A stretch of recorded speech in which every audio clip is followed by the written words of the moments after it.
Gemara in Masechet Ketubot, page 77b, discusses how to heal a Baal Haratan, that same disease that we're talking about that you can get from flies.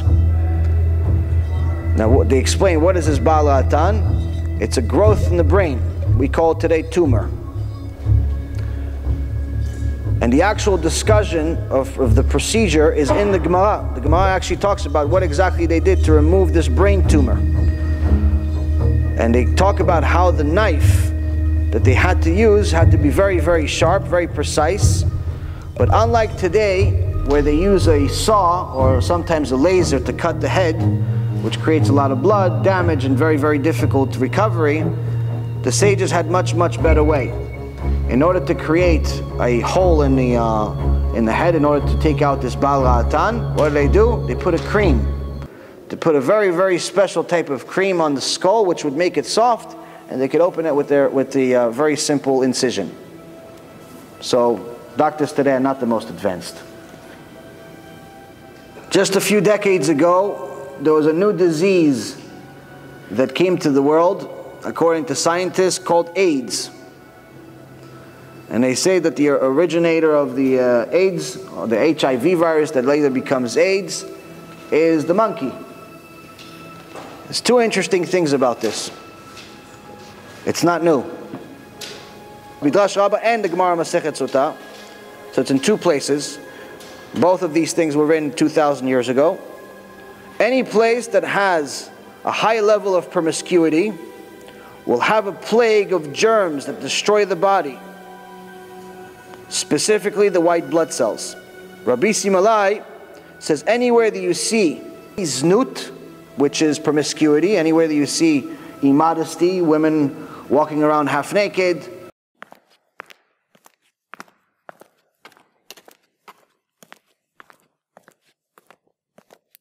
which has become common today, or people that are promiscuous, which is celebrated today in our world.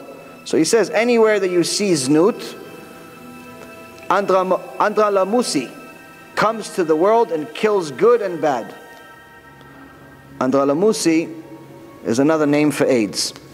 It's just the Gemara's language of AIDS.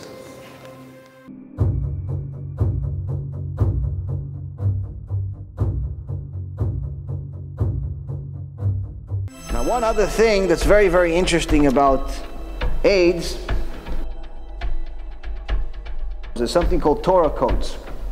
Torah codes is finding secrets within the Torah using math, using computers and math.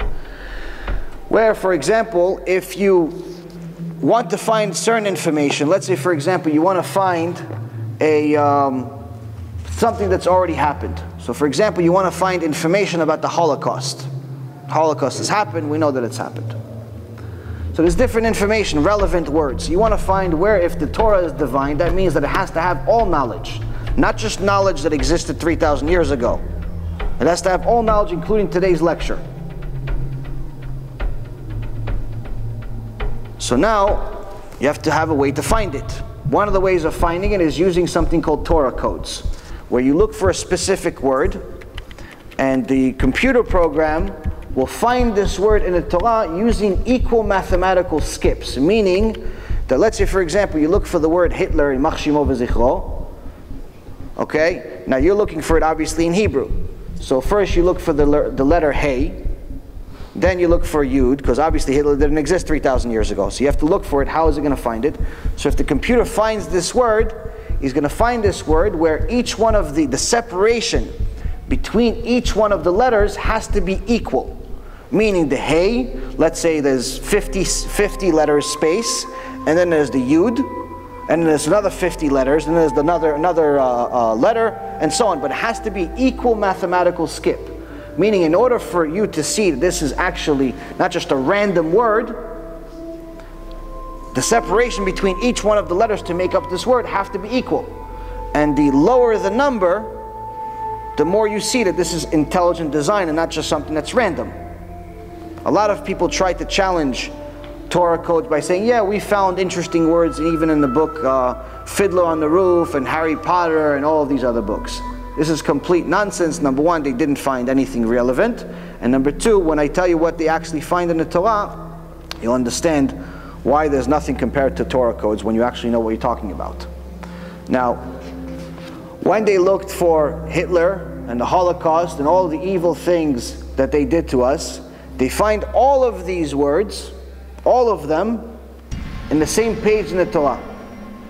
And not only do they find all of these relevant words, whether it's Hitler, or it's the Shoah, which is the Hebrew word for Holocaust, or it's different sergeants that he had, the generals that he had, or the concentration camps, the gas chambers, all of these relevant words that are hard to say and hard to hear, but all of these words are exactly on the same page in the Torah. And what is that page talking about? It talks about what happens when Am Yisrael doesn't listen to Hashem, the punishment we get. So you see that the page that you find all of these words is the very same page that is relevant to these words. So now, in the Torah, you're going to find interesting codes, you're going to find a lot of interesting things. One of the things that the Torah forbids is homosexuality. It forbids homosexuality. Hashem says you're not allowed to be a homosexual. Now, when you're looking for the word AIDS in the Torah, and anything relevant to AIDS, whether it's the doctors behind it, that discovered it, the scientists, and the originator, which is the monkey, all of those words you find on the same page. What's the page talking about? Two things: homosexuality and bestiality. Both of which are in essence, in Hashem's eyes, the same thing. How do we know that bestiality and homosexuality are the same thing in Hashem's eyes? Because every time that the sex crime of homosexuality is mentioned in the Torah, right next to it, it talks about bestiality. To Hashem, it's the same thing. So again, someone that has this problem, I understand, they have a desire, they're born that way. We're not saying we have to kill them. But just because someone has a desire does not mean they have to act on it.